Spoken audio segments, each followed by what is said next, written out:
جنگ کے جو ضابطے بیان ہوئے ہیں جہاد کے 11 ضابطے میں نے عرض کیا ہے، ویسے کم و بیش بھی علماء نے گفتگو فرمائی ہے، تو 11 ضابطوں میں سے ایک ضابطہ جو ہے جنگ کا وہ وَأَعِدُّوا لَهُم مَّا اسْتَطَعْتُم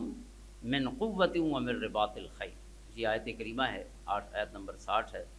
کہ دشمن کے لیے اپنی قوت اور اپنے ہتھیار گھوڑے وغیرہ جو اس وقت تھے اسلحہ یا جنگ کے اسباب، تو قرآن نے فرمایا کہ وہ ہمیشہ تیار رکھنا، یہ نہ ہو کہ انسان جو ہے وہ تیاری ہی چھوڑ دے، اسباب مکمل کر کے پھر توکل شروع ہوتا ہے، جیسے گزشتہ ہماری گفتگو کی آخری آیت بھی تھی وَعَلَى اللَّهِ فَلْيَتَوَكَّلِ الْمُؤْمِنُونَ، تو توکل کے باب میں آقا کریم صلی اللہ علیہ وسلم نے یہ فرمایا کہ پہلے اونٹ کو باندھو، اس کے بعد توکل کرو، اعقل و توکل، فرمایا پہلے باندھو اپنی سواری کو اور پھر توکل کرو۔ یہ نہیں کہ حکم بھی بہت اہم ہے کہ حضور نے فرمایا کہ مومن جو ہے وہ جنگ کی خواہش نہیں رکھتا اور نہ کرنا کبھی، حضور کا حکم ہے، یہ بخاری شریف کی حدیث ہے، عبداللہ ابن ابی اوفا اس کے راوی ہیں، ایھا الناس لا تتمنوا لقاء العدو، اے ایمان والو، اے لوگو، کبھی دشمن کے مقابلے کی فرمایا تمنا مت کرنا کہ کوئی آئے دشمن ہمارے سامنے، ہم سہو تو سامنے آئے، فرمایا اس طرح کا کبھی تعلی والی بات اور فخر والی بات، دشمن کو پکارنے والی بات یا دشمن کا سامنا کرنے کی تمنا تک بھی حضور نے فرمایا نہ کرنا۔ وصلی اللہ العافیہ، اللہ سے مانگنا ہمیشہ عافیت کہ اللہ آپ کو دشمن کے مقابلے سے محفوظ رکھے۔ فَإِذَا لَقِيتُمُوهُمْ فَاصْبِرُوا، ہاں اگر دشمن کا مقابلہ ہو جائے تو پھر ڈٹ جانا، دشمن کے مقابلے کی تمنا نہ کرنا، خواہش نہ کرنا، دعا نہ مانگنا کہ ہمارا دشمن سے مقابلہ ہو، لیکن جب مقابلہ ہو جائے تو فرمایا پھر صبر کرنا۔ وَاعْلَمُوا أَنَّ الْجَنَّةَ تَحْتَ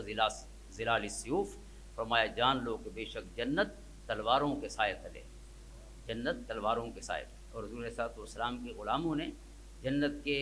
جنت کو اس انداز سے بھی حاصل کیا ہے۔ آپ خود سوچیں کہ جنگ احد میں پورا جسم جو ہے، کئی صحابہ جو خصوصاً حضور صلی اللہ علیہ وسلم کی حفاظت کر رہے تھے، حضرت طلحہ بھی ان میں تھے، دیگر صحابہ تھے، تو ان کا جو سامنے کا، چونکہ ان کا چہرہ جو ہے دشمن کی طرف تھا، حضور کو محفوظ کرنے کے لیے وہ حضور کی طرف پیٹھ کر کے دشمن کی طرف منہ کر کے کھڑے ہوئے اکثر،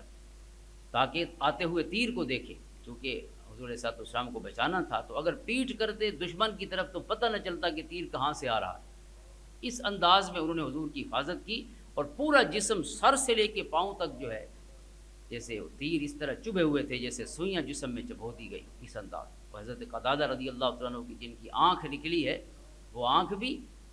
دشمن کے مقابلے کے دوران نہیں نکلی، حضور کو اس تیر سے بچانے کے لیے نکلی ہے جو آ رہا تھا، اور کوئی اور ذریعہ نہیں تھا بجائے اس کے کہ انہوں نے چھلانگ لگا کے اپنے آپ کو اونچا کیا اور اس تیر کو اپنی آنکھ پہ روک لیا جو حضور کی طرف جا رہا تھا۔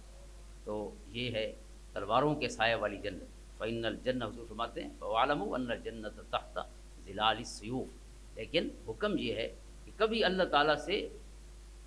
دشمن کے مقابلے کی دعا نہیں مانگنی چاہیے۔ یہ صحابہ کرام کو حضور منع فرما رہے ہیں اور ہم سب کو قیامت تک کے لیے کہ دشمن کے مقابلے کی دعا نہیں مانگنی، صلی اللہ العافیہ، جب بھی اللہ سے مانگو تو اس سے عافیت کا سوال کرو۔ ویسے سنت بھی ہے وہ دعائے مبارکہ،